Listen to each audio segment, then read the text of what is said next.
John Harper was a man of two worlds, each one perfectly balanced against the other. By day, he was the fire chief of a bustling town, leading a team of brave men and women who ran toward danger while everyone else ran away.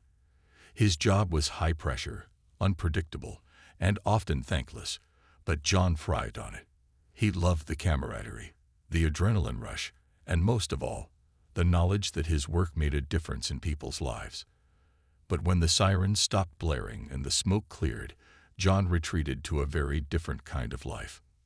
Nestled at the end of a quiet cul-de-sac in a suburban neighborhood, John's home was far from ordinary. The driveway, which most people used for parking cars, had been transformed into something extraordinary, a small hobby farm. Rows of vibrant vegetables stretched across the space, their leaves glistening with morning dew. A sturdy chicken coop stood proudly nearby, housing a flock of hens that provided fresh eggs daily. In one corner, a modest greenhouse housed herbs and seedlings, its glass panes catching the sunlight like tiny prisms. To John, this wasn't just a hobby, it was therapy. After long shifts battling flames and saving lives, tending to his plants and animals brought him peace. But there was one thing about living in this picturesque neighborhood that constantly grated on John's nerves: the Homeowners Association, or HOA. The HOA ruled the area with an iron fist, enforcing rules that seemed more concerned with appearances than practicality. They frowned upon anything that didn't fit their idea of suburban perfection. Overgrown grass, fineable offense, brightly colored mailboxes, not allowed. And John's driveway farm, well, let's just say it hadn't gone unnoticed. For months, John received letters from the HOA demanding changes. They wanted him to remove the chicken coop because it was unsightly. They insisted the greenhouse violated some obscure clause about permanent structures. Even the vegetable garden came under scrutiny, with complaints that it looked messy and detracted from the neighborhood's aesthetic appeal. Each time, John responded calmly, explaining that his farm was not only functional but sustainable, a practice worth encouraging, not discouraging. But the HOA remained unmoved. Despite the tension, John refused to give up his little slice of paradise. He poured his heart into creating it, and he saw no reason to dismantle it just to satisfy someone else's narrow definition of beauty. Still, he couldn't help feeling frustrated. Why couldn't they see the value in what he was doing? Wasn't it better to grow food and raise animals than to waste water keeping a manicured lawn green year-round? Little did John know, the HOA was planning something big, something that would push their conflict to new heights. Unaware of who they were dealing with, they decided to stage a mock emergency drill right in John's neighborhood. Their goal was simple: demonstrate how quickly emergency vehicles could respond to a crisis.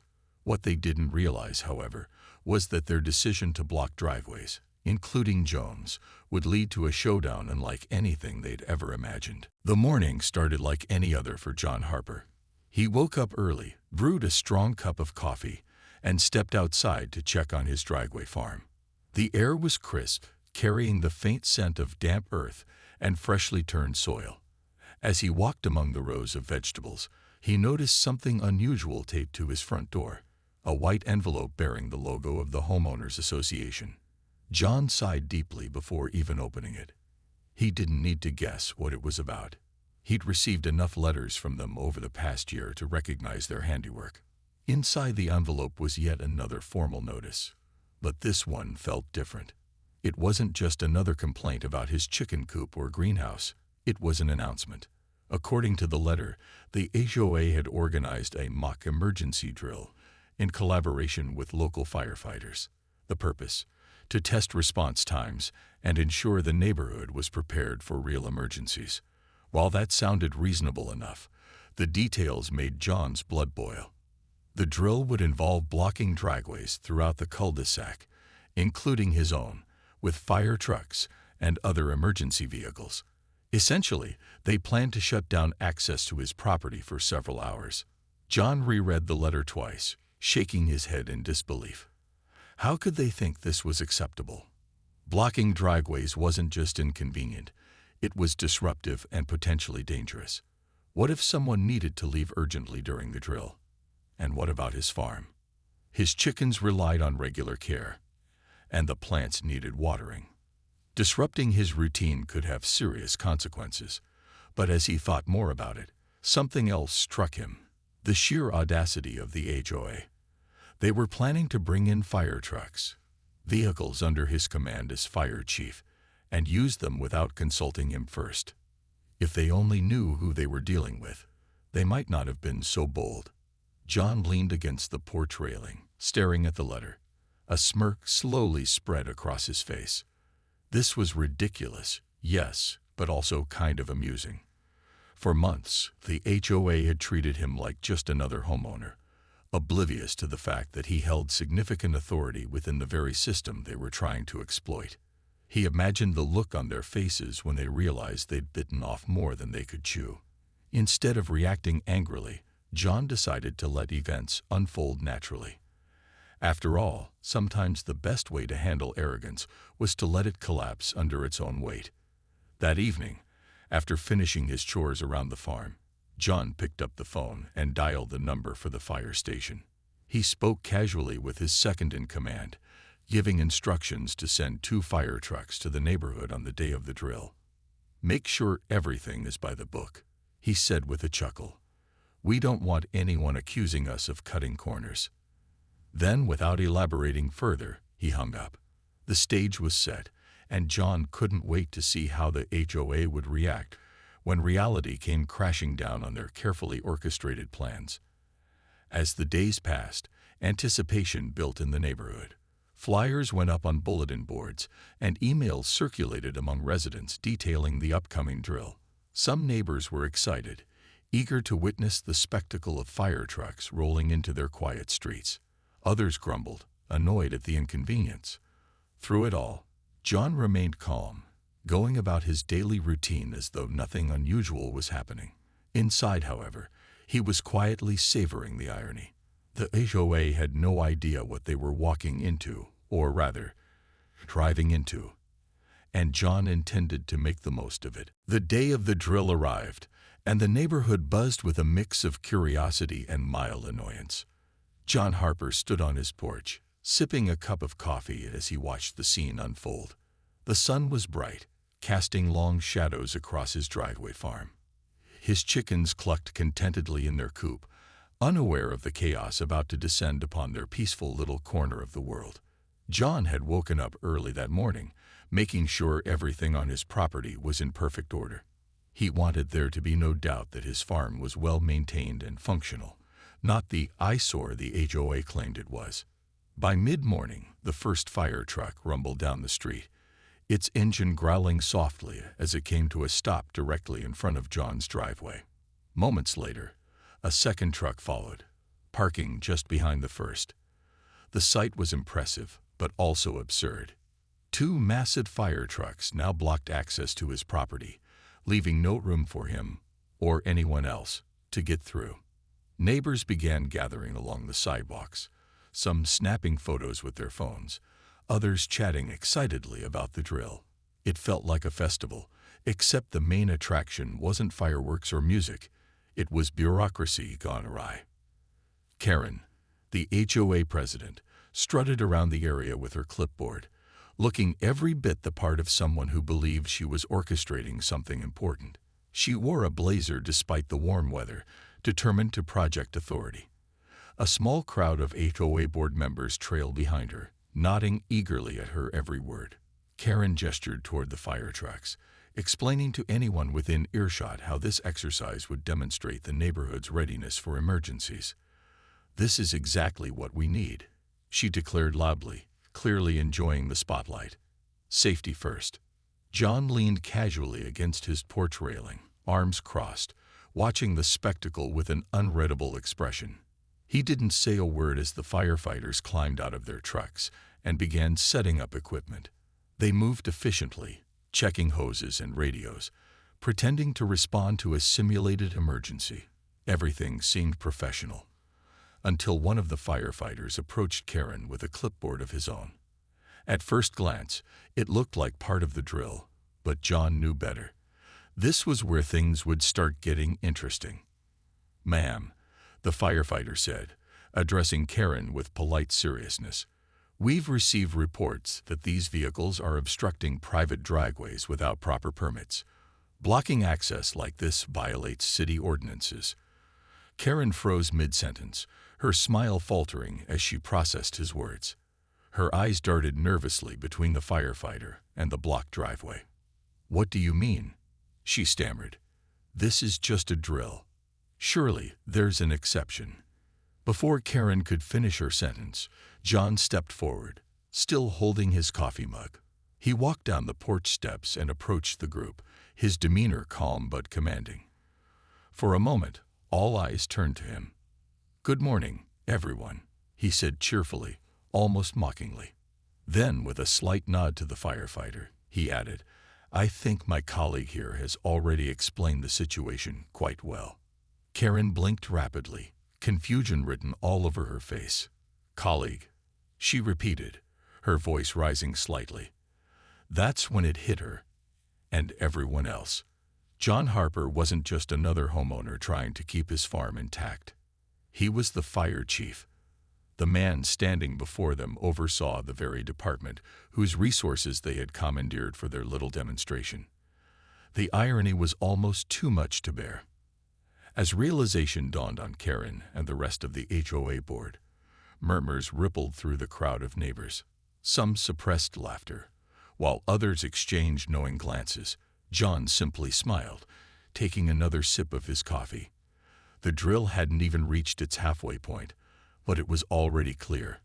The HOA had made a monumental mistake, one they wouldn't soon forget. In the weeks that followed the disastrous drill, the HOA found itself in uncharted territory. What had once been an organization known for its strict rules and ironclad authority was now teetering on the brink of irrelevance.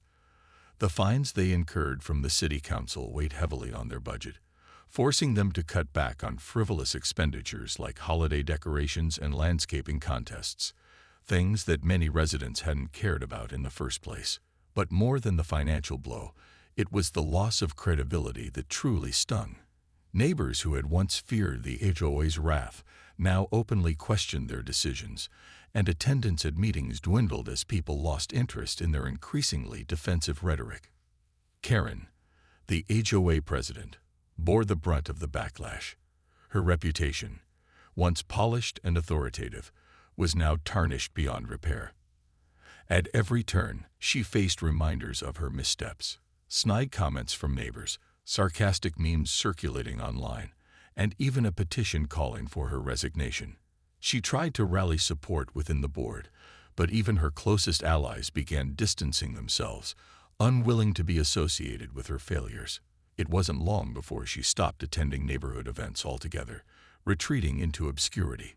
Amid the chaos, John Harper emerged as an unlikely hero. His calm demeanor during the confrontation with the HOA earned him respect, not just as a fire chief, but as a leader who could navigate conflict with grace and humor. Many residents admired how he stood up for himself without resorting to anger or aggression. When he proposed reforms aimed at making the HOA more reasonable and inclusive, people listened. They saw his suggestions not as acts of revenge, but as opportunities to build a better community. The turning point came when the revised proposal finally went to a vote. After weeks of heated debates and minor adjustments, the new guidelines were approved by a narrow margin. Among the changes were relaxed rules about driveway aesthetics, allowing residents to incorporate sustainable practices like gardening or composting. Fences no longer needed to adhere to a specific height or color, giving homeowners more freedom to personalize their properties. And perhaps most importantly, any future decisions by the HOA would require transparency, including input from affected residents before enforcement. While the reforms weren't perfect, and some neighbors grumbled about loopholes, they marked a significant shift in the neighborhood's dynamic. For the first time in years, people felt empowered to voice their opinions without fear of retribution. Even skeptics admitted that the updated policies were a step in the right direction. As one elderly resident put it during a casual chat over coffee, "It's nice to feel like we're part of a neighborhood again, not inmates in someone else's idea of paradise. John didn't stop there. Knowing that trust took time to rebuild, he offered to host a safety seminar for the community. He invited members of his fire department to give presentations on fire prevention, emergency preparedness, and even basic first aid. The event was held in the community center, drawing a surprisingly large crowd. Families brought their children, eager to learn and interact with real firefighters.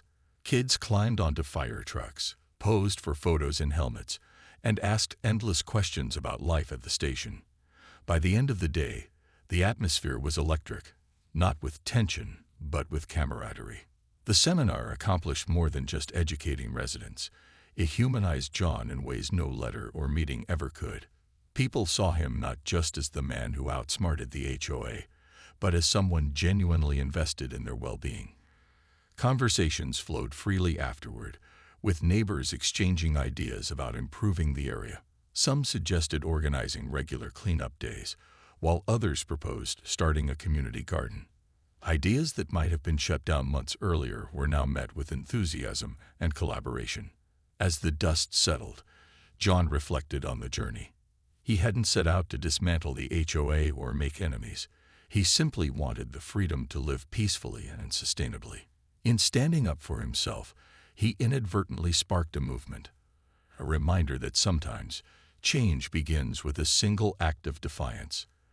And though challenges lay ahead, he felt confident that the neighborhood was heading toward brighter, more cooperative days.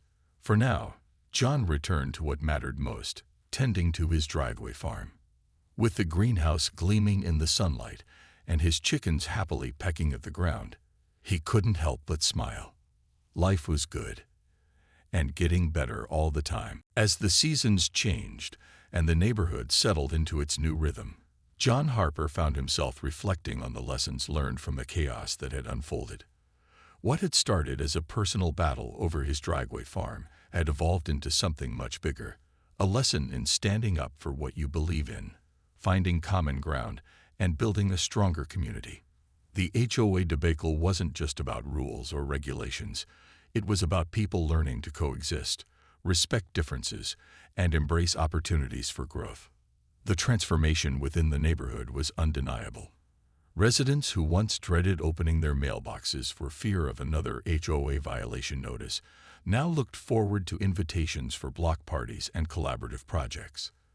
The shared green space at the entrance became a symbol of this shift, bustling with activity year-round.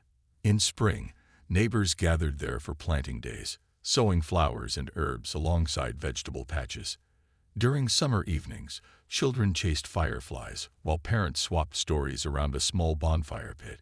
Even winter brought warmth as families strung twinkling lights between trees and hosted cocoa-filled gatherings under the stars. John's role in all of this wasn't lost on anyone. Though he never sought recognition, his quiet determination and willingness to compromise made him a respected figure in the community. Neighbors often joked that they'd never mess with the fire chief again, but beneath the humor was genuine admiration. His actions reminded them that conflict could lead to positive change if handled with patience and integrity. When disagreements arose, as they inevitably did, they were resolved through dialogue rather than diktats, fostering a culture of mutual understanding. Even Karen, the former HOA president, seemed to have turned a corner. While she still attended meetings and occasionally voiced concerns, her approach had softened considerably. She began volunteering at community events, helping organize fundraisers, and even pitching in during cleanup days. Some speculated that her transformation stemmed from guilt, while others believed she simply wanted to rebuild her reputation. Whatever the reason, her efforts didn't go unnoticed. One day, as John passed her in the park while walking his dog, she stopped him with an awkward smile. "Thanks for not holding a grudge," she said quietly. John chuckled and replied, "No hard feelings. We're all just trying to make this place better." For John, life returned to a peaceful balance. He continued tending to his driveway farm, finding joy in its simplicity and purpose. The greenhouse remained gone, but he adapted by starting seedlings indoors during colder months. His chickens thrived, providing fresh eggs not only for his family, but also for elderly neighbors who appreciated the gesture. Children from the cul-de-sac loved visiting the farm, marveling at the vibrant vegetables and playful hens. John often took time to teach them about sustainable living, knowing that instilling these values early could shape future generations. The HOA, too, underwent a quiet evolution. No longer the authoritarian body it once was, it focused instead on practical matters like maintaining streetlights and organizing seasonal festivals. Board meetings became shorter and less contentious, with decisions made collaboratively rather than imposed. Residents began electing members who prioritized transparency and fairness, signaling a clear departure from the old ways. It wasn't perfect. There were still debates and differing opinions, but the tone had shifted from adversarial to constructive. Every so often, someone new would move into the neighborhood, curious about the unique vibe that set it apart from other subdivisions. Inevitably, they hear the story of the day the HOA tangled with the fire chief, the tale of blocked driveways, misplaced drills, and ultimate redemption. Newcomers would laugh at the absurdity of it all, unaware of how deeply the incident had shaped the community. For longtime residents, however, the story served as a reminder of where they'd been and how far they'd come. On one such occasion, a young couple moving in next door asked John directly about the infamous drill. Over lemonade on his porch, he recounted the events with characteristic wit, downplaying his own role while emphasizing the importance of teamwork and resilience. By the end of the conversation, the couple nodded thoughtfully, promising to join the next neighborhood event. As they walked back to their house, John couldn't help but feel proud, not just of himself, but of everyone who had contributed to turning a potential disaster into an opportunity for growth.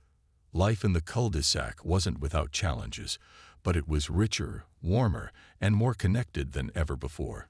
And as John stood on his porch one crisp autumn evening, watching leaves swirl in the breeze, in the months following the HOA's public humiliation and subsequent reforms, John Harper noticed a subtle but undeniable shift in the neighborhood. The once tense atmosphere had softened, replaced by a sense of camaraderie and shared purpose. Neighbors who had previously avoided each other now exchanged friendly waves and stopped for brief chats while walking their dogs or pulling weeds in their yards. It was as if the entire community had taken a collective deep breath, exhaling years of pent-up frustration. John himself became something of a local celebrity, though he never sought the attention. People often approached him at the mailbox or during evening strolls to thank him for standing up to the HOA. Some even admitted they'd been too afraid to speak out before, fearing retaliation. "You showed us it's possible to push back without burning bridges," one neighbor said earnestly, holding her toddler's hand. John simply smiled, deflecting praise with his usual humility. "I just wanted to grow some vegetables," he joked, which usually earned a laugh. Despite the newfound goodwill, John knew that true change required compromise. When the HOA reached out to negotiate after the policy reforms were implemented, he agreed to meet them halfway, for the sake of peace and progress. They proposed removing the greenhouse entirely, citing lingering concerns about its permanent structure status. In return, they offered to allow him to keep the vegetable garden and chicken coop, provided he maintained them to certain aesthetic standards. After some deliberation and a few clever suggestions of his own, John accepted the deal. He reimagined the space, trimming back overgrown vines and painting the chicken coop a cheerful shade of white to match the trim of his house. He added flower boxes along the edges of the driveway, planting vibrant marigolds and petunias that softened the overall look. To his surprise, the HOA board members actually complimented the updates during one of their drive-by inspections. Even Karen, looking markedly less confident than before, managed a tight smile as she scribbled notes on her clipboard. Though John didn't expect forgiveness or friendship from her anytime soon, he appreciated the gesture all the same. The safety seminar John hosted proved to be another turning point, not just for him, but for the entire neighborhood. Inspired by the event, several residents formed a volunteer emergency response team. learning basic skills like CPR and fire extinguisher use. Others began organizing monthly cleanup days, tackling littered parks and neglected corners of the subdivision. Slowly but surely, the community started working together in ways no one had anticipated. One particularly memorable project involved transforming an empty lot near the entrance into a shared green space. Residents pooled resources to plant trees, install benches, and create a small playground for children. John donated leftover materials from his farm projects, including wood scraps that were repurposed into raised garden beds. Within weeks, the area became a hub of activity, with families gathering for picnics and kids racing around with laughter filling the air. It was a stark contrast to the sterile, rule-bound environment that HOA had once enforced. Even Karen found herself reluctantly drawn into the spirit of cooperation. Whether out of genuine effort to redeem herself or sheer survival instinct, she started attending community events and participating in discussions. At first, her contributions were cautious. A suggestion here, a question there. But over time, she began to relax. One evening, during a neighborhood potluck, John spotted her chatting animatedly with a group of parents about school fundraisers. Her body language was open, almost relaxed, a far cry from the rigid posture she'd adopted during the infamous drill.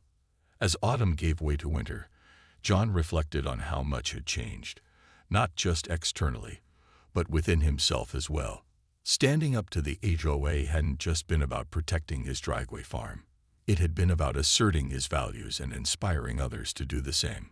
He realized now that leadership wasn't about wielding power over others, but about fostering connection and mutual respect. And while he doubted the HOA would ever fully embrace his vision of sustainability, he felt hopeful that the seeds of change had been planted. On a chilly December morning, as frost glistened on the leaves of his kale plants, John paused to take in the scene. Chickens scratched contentedly in their freshly painted coop, and neighbors bustled about, decorating their porches with holiday wreaths. For the first time in years, the cul-de-sac felt alive, not just with activity, but with a sense of belonging. As he sipped his coffee, John couldn't help but feel grateful.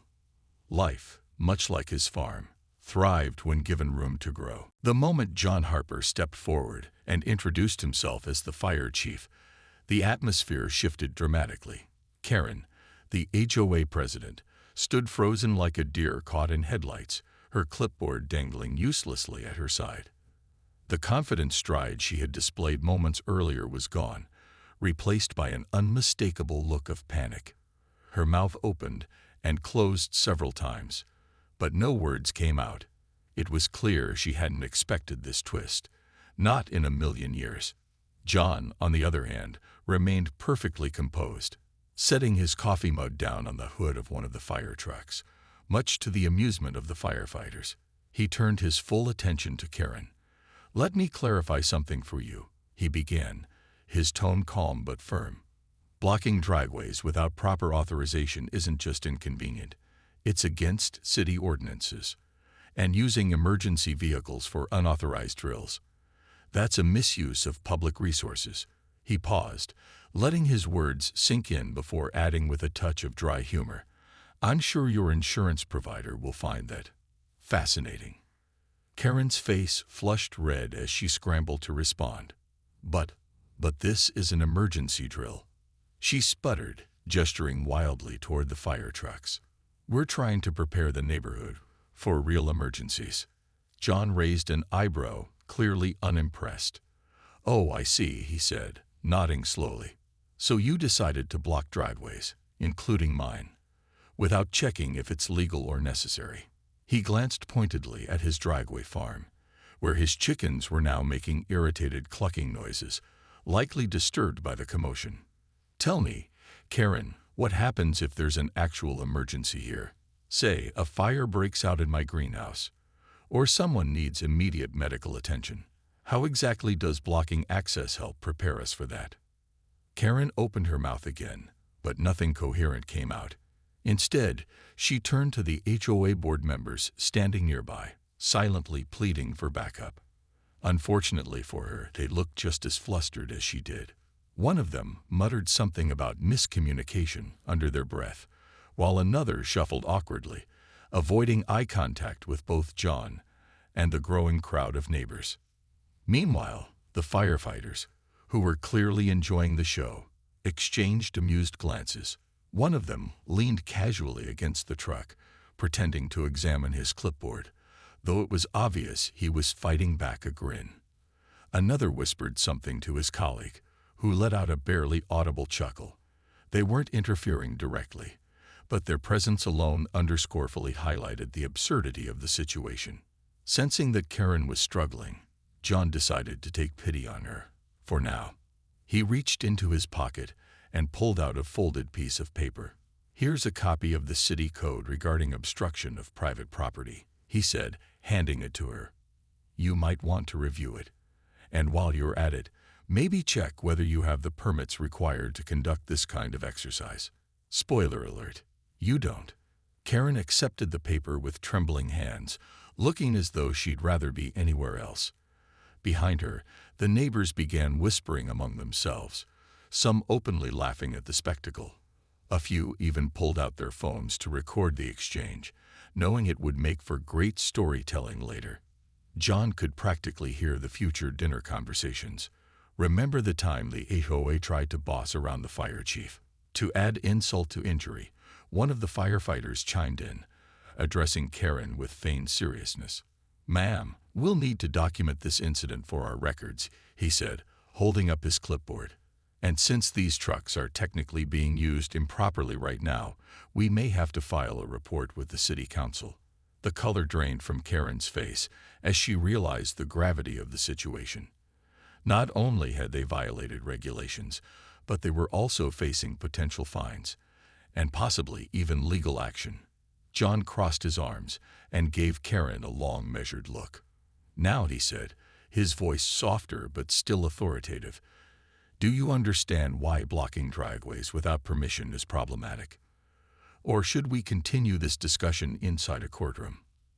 At this point, Karen looked like she might cry. She nodded quickly, mumbling an apology that was barely audible over the murmurs of the crowd. John didn't press further. He knew he'd made his point. And then some.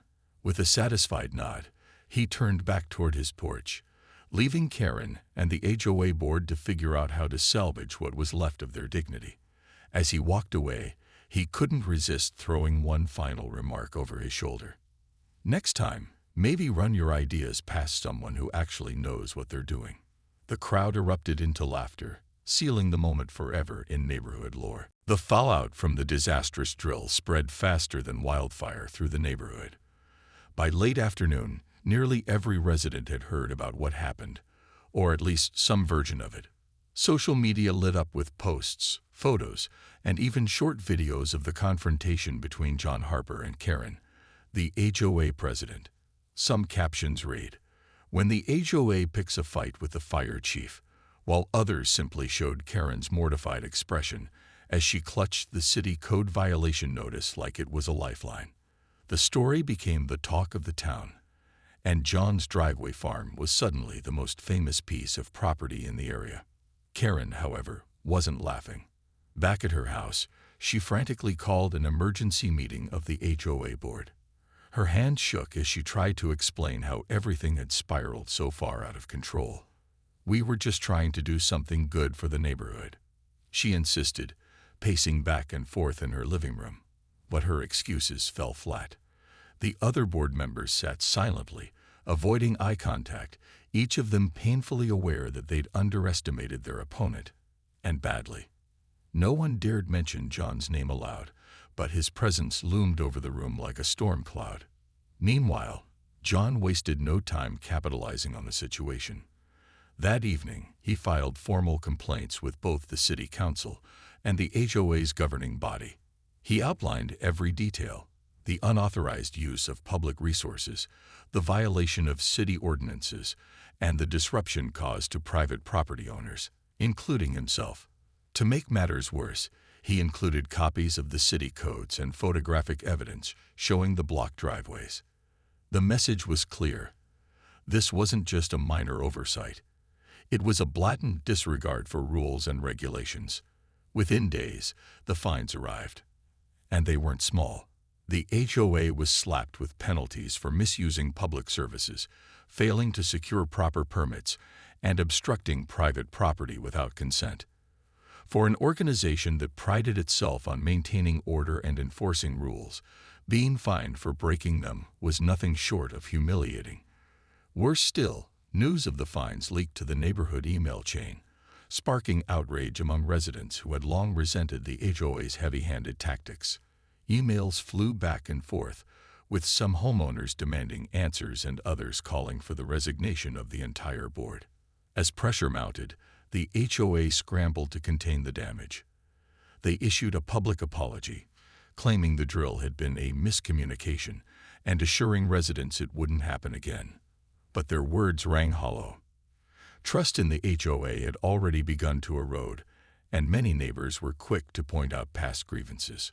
One resident reminded everyone how the HOA had once fined a family for painting their front door a shade of blue deemed non-compliant.